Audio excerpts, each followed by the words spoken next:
কোর্টের কেস মিটে গেছে, তবু 14,000 নিয়োগ আটকে কেন? স্বাস্থ্য সচিবকে প্রশ্ন মুখ্যমন্ত্রীর।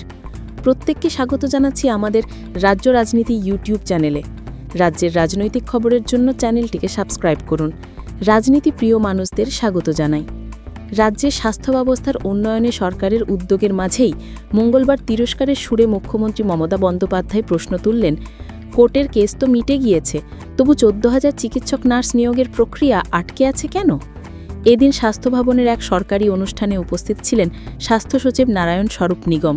সেখানেই মুখ্যমন্ত্রী তার উদ্দেশ্যে বলেন, আমরা প্রায় 14,000 নিয়োগ করেছি, কিছুদিন কোর্টে কেস থাকায় আটকে ছিল, কিন্তু এখন কেন বিলম্ব?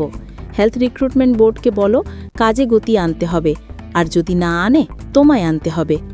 স্বাস্থ্যসাথী প্রকল্প নিয়েও এদিন ক্ষোভে ফেটে পড়েন মুখ্যমন্ত্রী। অভিযোগ, বারাসতের এক বেসরকারি হাসপাতাল রোগীকে জানিয়েছে স্বাস্থ্যসাথীতে সর্বোচ্চ 2 লক্ষ টাকা পর্যন্ত পরিষেবা মিলবে। মমতা বলেন, আমরা তো 5 লক্ষ টাকা পর্যন্ত দিই, টাকা নিচ্ছে তবু পরিষেবা দিচ্ছে না, এটা বরদাস্ত করব না। জানামাত্র আমি শোকজ করতে বলেছি। বাম আমলের তুলনায় রাজ্যের স্বাস্থ্য খাতের পরিবর্তনের চিত্রও তুলে ধরেন মুখ্যমন্ত্রী। বলেন, আগে মানুষ হাসপাতালে ভর্তি হতে পারত না, চিকিৎসা না পেয়ে মরত, এখন স্বাস্থ্য খাতে বিপ্লব হয়েছে। তার দাবি, 14 বছরে শিশু মৃত্যুহার 34 থেকে কমে 19-এ নেমেছে, মাতৃমৃত্যুও অনেক হ্রাস পেয়েছে, বাজেট বরাদ্দও বেড়েছে 6 গুণ। 2010-11 সালে 3,584 কোটি থেকে 2025-26 সালে 21,355 কোটি টাকা। রাজ্যে গড়ে উঠেছে 14টি নতুন সরকারি মেডিকেল কলেজ, 42টি সুপার স্পেশালিটি হাসপাতাল, 13,500-রও বেশি সুস্বাস্থ্য কেন্দ্র, 76টি শিশু এবং 49টি ট্রমা কেয়ার সেন্টার।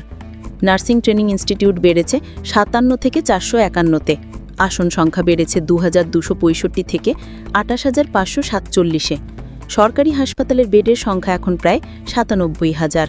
হাসপাতালের নিরাপত্তা প্রসঙ্গে মুখ্যমন্ত্রী নির্দেশ দেন, চিকিৎসক ও নার্সদের এক বিল্ডিং থেকে অন্য বিল্ডিংয়ে নিরাপদে যাওয়ার ব্যবস্থা করুন। অন্ধকার জায়গায় বদমাশদের বসে থাকতে দেখা যায়, ওসব চলবে না।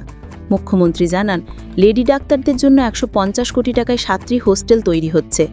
রাত্রির সাথী প্রকল্পে ব্যয় হয়েছে 130 কোটি টাকারও বেশি। এছাড়া রাজ্যের অঙ্গনবাড়ি ও আশা কর্মীদের প্রত্যেককে 10,000 টাকার অনুদান দেওয়া হয়েছে মোবাইল ফোন কেনার জন্য। মোট বরাদ্দ 200 কোটি টাকা।